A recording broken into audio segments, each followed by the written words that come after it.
नमस्ते दोस्तों, classic books bye audio पिटारा में आपका स्वागत है। बेहतरीन ऑडियो बुक सुनने के लिए हमारा चैनल सब्सक्राइब करें और बेल आइकन दबाना ना भूलें ताकि आपको हर अपडेट मिलता रहे।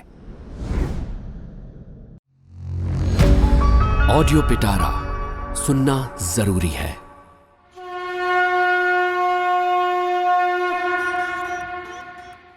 चलिए शुरू करते हैं चाणक्य नीति, अष्टम अध्याय।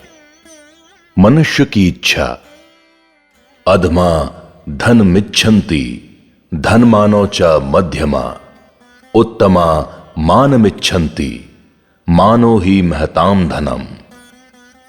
नीच कोटि के लोग केवल धन की, मध्यम श्रेणी के लोग धन और सम्मान दोनों की, और उत्तम श्रेणी के मनुष्य केवल आदर सम्मान की ही इच्छा रखते हैं।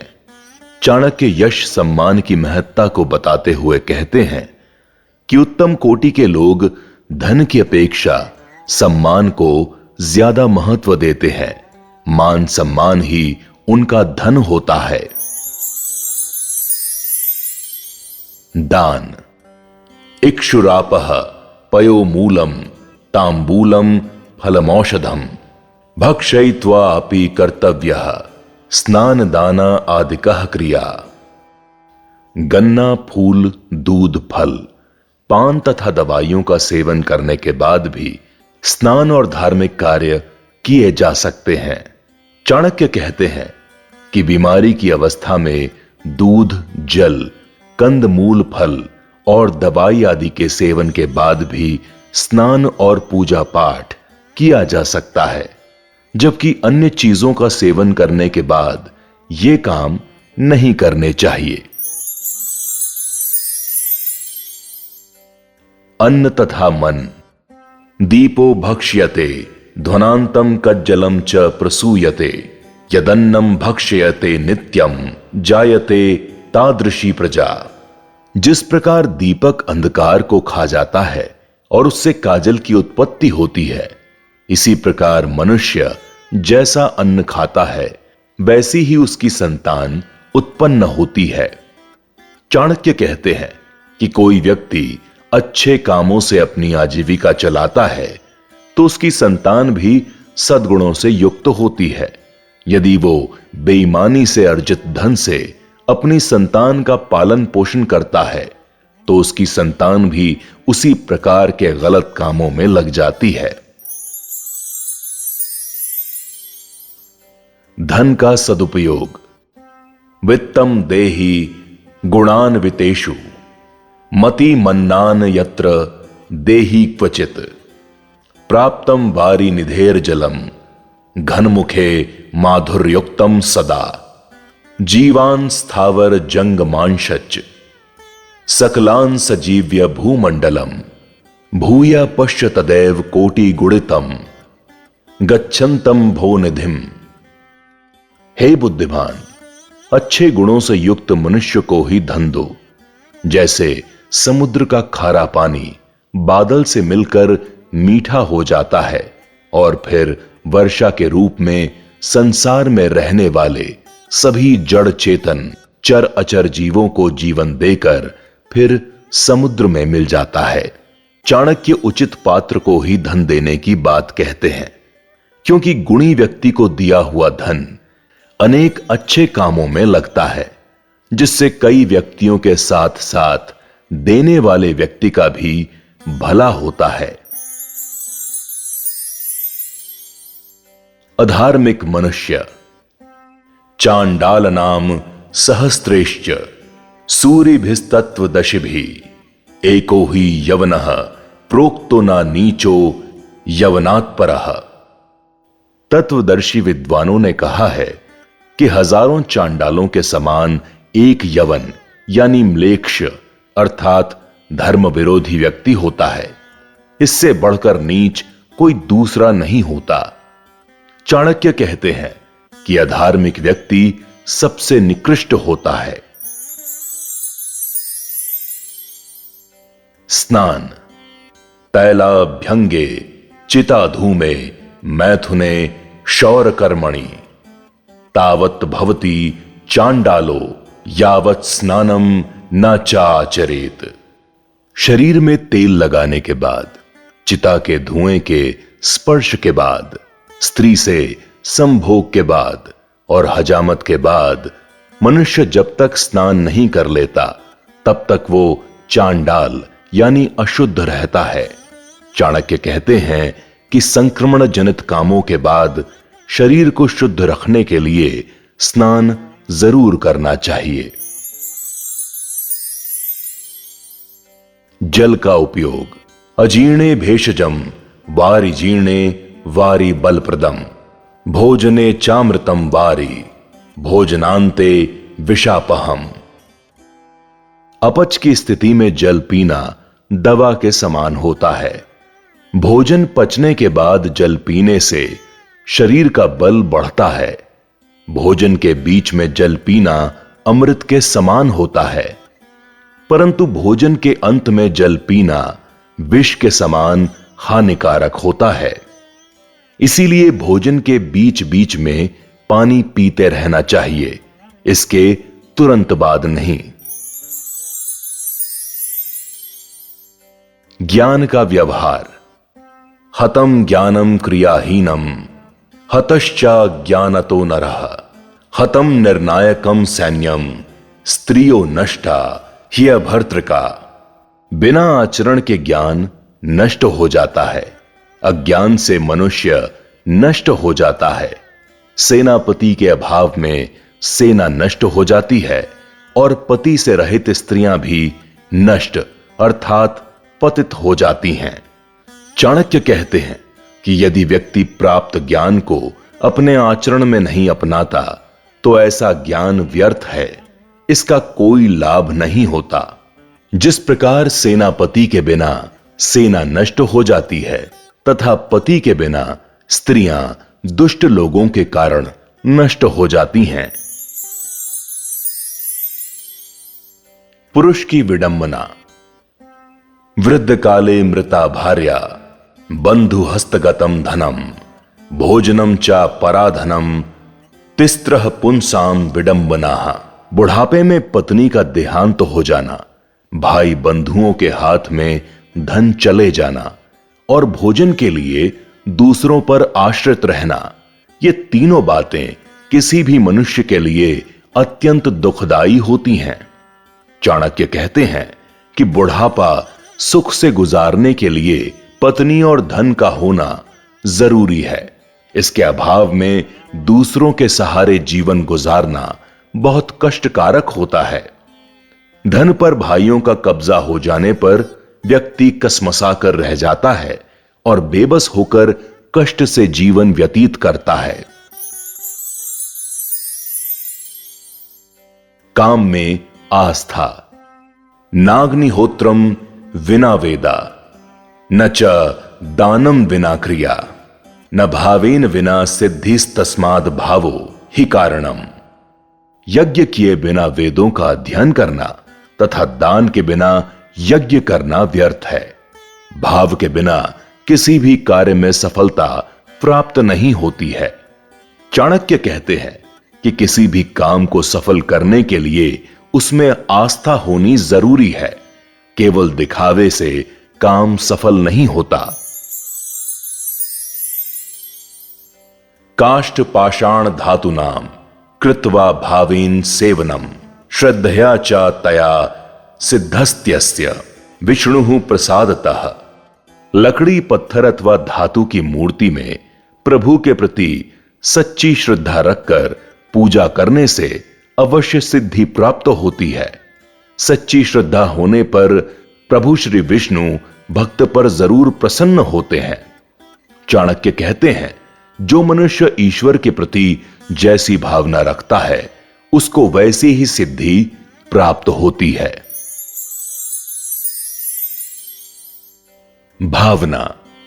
न देवो विद्यते काष्ठे न पाषाणे न मृण्मये भावे ही विद्यते देवस्तस्माद् भावो ही कारणम। ईश्वर लकड़ी पत्थर या मिट्टी की मूर्ति में नहीं बसते, बल्कि वो तो मनुष्य की भावना में विद्यमान रहते हैं।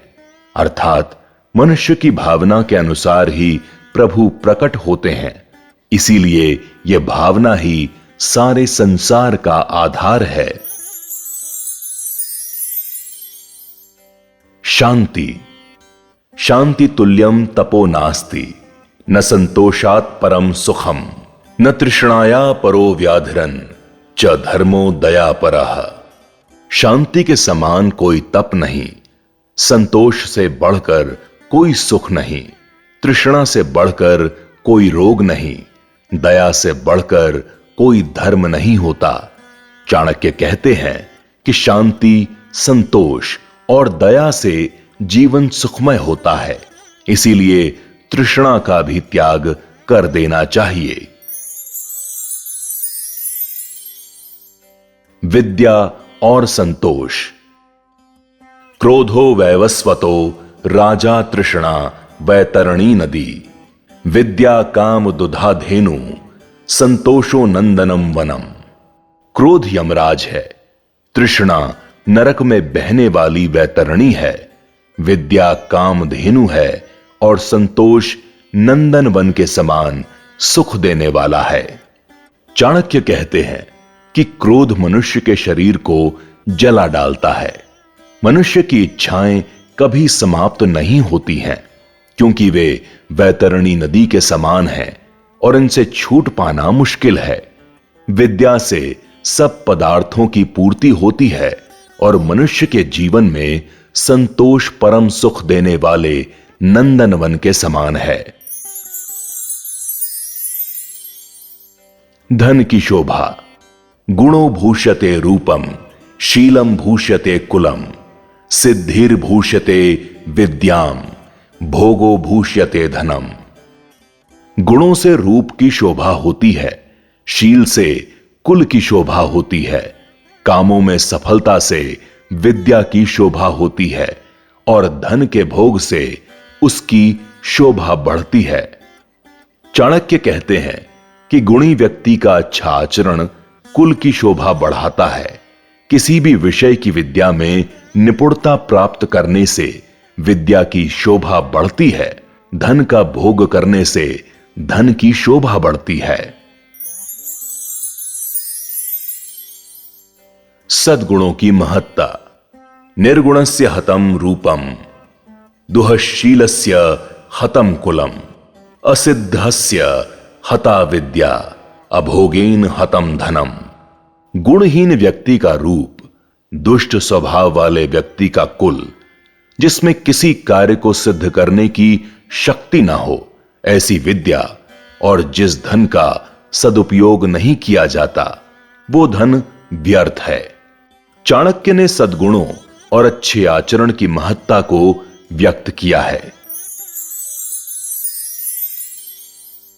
शुद्धता।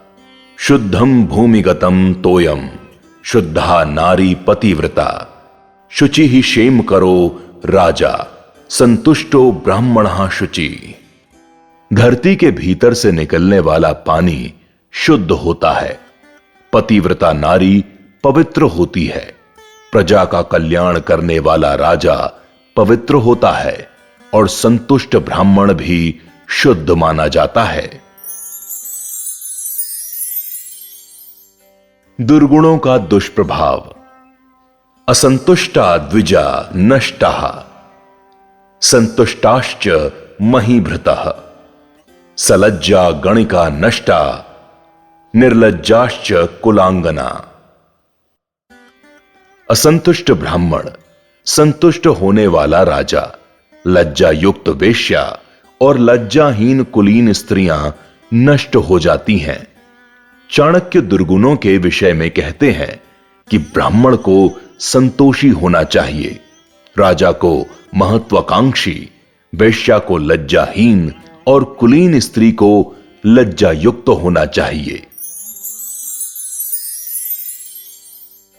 विद्वान की महत्ता। किम कुलेन विशालेन विद्याहीनेन देहिनाम, दुष्कुलम चापि विदुषो देवैरपि सपूज्यते। विद्याहीन कुल के विशाल होने से कोई लाभ नहीं। यदि नीच कुल में उत्पन्न हुआ व्यक्ति विद्वान है तो देवता भी उसकी पूजा करते हैं। चाणक्य केवल वंश के महत्व को नहीं मानते, बल्कि वे व्यक्ति के विद्वान होने को अधिक आवश्यक और उपयोगी मानते हैं। उनका मानना है कि यदि नीच कुल में उत्पन्न हुआ व्यक्ति भी विद्या युक्त है तो सभी लोग उसका सम्मान करते हैं। विद्वान प्रशस्ते लोके विद्वान सर्वत्र गौरवम विद्या लभते सर्वम विद्या सर्वत्र पूज्यते। संसार में विद्वान की ही प्रशंसा होती है, विद्वान को ही सम्मान सहित सब कुछ प्राप्त होता है और विद्या की ही सब जगह पूजा होती है। चाणक्य कहते हैं कि विद्या के कारण ही मनुष्य को समाज में आदर, प्रशंसा, मान सम्मान तथा सब कुछ मिल जाता है, क्योंकि विद्या का सभी सम्मान करते हैं। रूप यौवन संपन्ना विशाल कुल संभवा विद्याहीना न शोभन्ते निरंगधा इव किम शुकः। सुंदर तरुण युक्त और बड़े कुल में उत्पन्न हुए विद्याहीन पुरुष ऐसे नहीं शोभते जैसे पलाश के फूल। चाणक्य कहते हैं कि व्यक्ति चाहे सुंदर, जवान, बड़े घर में ही क्यों न जन्मा हो, लेकिन अगर उसके पास विद्या यानी ज्ञान नहीं है तो वो बिल्कुल वैसे ही जचते हैं जैसे पलाश के फूल। मांस भक्षी शराबी और मूर्ख मनुष्य। मांस भक्ष्य सुरापानैर मूर्खैश्चा शरवर्जितः पशुभी पुरुषाकारैर भारा अक्रांता ही मेदिनी। मांस खाने वाले, शराब पीने वाले, मूर्ख और निरक्षर मनुष्यों के भार से यह पृथ्वी पीड़ित और दबी रहती है। चाणक्य कहते हैं कि मांसभक्षी, शराबी, मूर्ख और निरक्षर व्यक्ति को पशु के समान समझना चाहिए। वे पृथ्वी के भार जैसे होते हैं। शत्रु। अन्नहीनो दहे द्राष्टम मंत्रहीनश्च ऋत्विज यजमानम दानहीनो नास्ति यज्ञ समो रिपुः। अन्नहीन यज्ञ राजा को, मंत्रहीन यज्ञ कराने वाले एत्विजों को, जिसके यजमान दान भावना से रहित हों, ऐसा यज्ञ शत्रु के समान होता है। चाणक्य कहते हैं कि यज्ञ मनुष्य के लिए अनेक प्रकार से लाभकारी होता है, परंतु यदि यज्ञ ठीक ढंग से संपन्न न किया जाए तो उससे बहुत हानि भी होती है। जिस राजा के राज्य में अन्न की कमी हो, जो ऋत्विज यानी यज्ञ के ब्राह्मण यज्ञ के मंत्र न जानते हों तथा जो यजमान यज्ञ में दान नहीं देता हो, ऐसा राजा, ऋत्विज तथा यजमान तीनों ही राष्ट्र को नष्ट कर देते हैं। ऑडियो पिटारा सुनना जरूरी है। दोस्तों, आपको ये कहानी कैसी लगी हमें ज़रूर बताइएगा। लाइक और कमेंट कीजिए और अपने दोस्तों के साथ ये कहानी ज़रूर शेयर कीजिए। Thank you so much. Audio पिटारा सुनना जरूरी है।